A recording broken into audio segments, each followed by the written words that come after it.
It's been 5 years since I last bought a running shoe, so my Under Armour Bandits, which I have reviewed in the past, are looking a little bit worse for wear. And because of my lower arches, I'm not able to find a lot of running shoes comfortable. So I tried on a lot of different running shoes from various different brands until I finally settled on the Asics Gel Contend 7 running shoe. If you've been following my channel, you know that I'm a pretty frugal spender, so I'm not looking to spend more than $50 on a running shoe, especially since I'm not an avid runner. I'm more of a gym goer and casual runner, so this really fit the bill for me, and it was on sale when I had purchased it off Amazon for around $35. Not to mention, it is highly reviewed on Amazon and one of the top sellers on Amazon. As usual, I'll put the link in the description. They come in various different colors. This one in particular is called Graphite Gray and Digital Aqua. I had also originally sized half a size up, reading reviews that this tends to run small. And initially it did feel quite tight. It's maybe a little bit on the narrow side, but as I wore it more, it definitely loosened up. So I ended up returning the one that was half size bigger and keeping the one that's normally my size. A tip for checking if the size is appropriate for you is to stick a finger at the heel area to see if you can fit more than one finger. You definitely don't want that. And then see if you can fit more than one finger at the toe box area. You definitely don't want that either. So I think it's just a little bit on the narrower side, so size up if your feet are a little bit wider. But otherwise, I think you should still pick your regular running shoe size.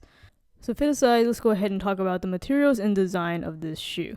Gel Contend 7 is clearly labeled on the outer part of the heel cup, and you can also see Asics branding also on the heel cup and of course on the two sides and the top of the tongue. The upper is mostly a pretty wide mesh with some reinforcement of synthetic leather. The material is pretty consistent with other running shoes in this price range, nothing too crazy about it, and it does mean that it's a little bit thicker, but it's still relatively breathable. I didn't have really any issues with it trapping too much heat, despite picking a dark color shoe, which was definitely one of my concerns.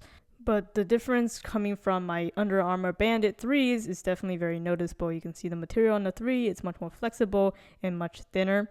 But the Asics Gel Contend 7 has a much more reinforced and rigid heel cup, which I can really appreciate.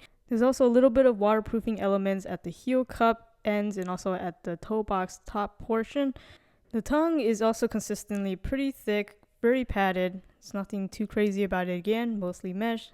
Breathable enough. Shoelaces are also the typical round style. The midsole is Asics branded Amplifoam, which they'll use on their lower tier price shoes, but there's nothing really wrong with it. It provides a good amount of comfort, especially when just standing or walking. The insole is glued in, but I can imagine you can still remove it if you want to switch it in with your own sole.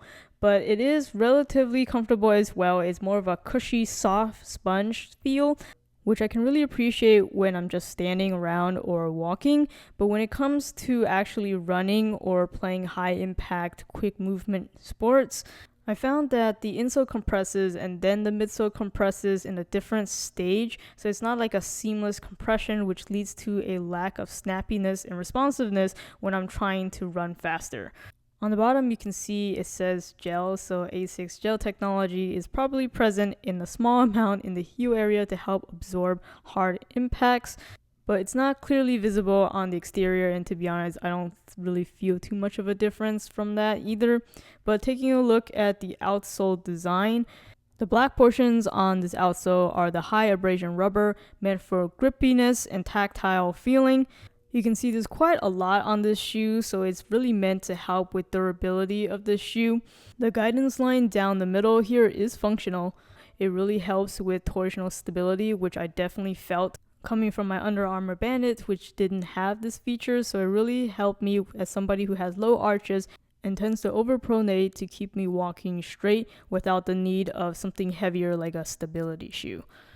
And the wear and tear you're seeing here on the bottom is after 5 months of pretty much daily use, so it's been holding out pretty well. Not as well as I hoped compared to my Under Armour Bandits, but no separation of the black rubber from the white midsole.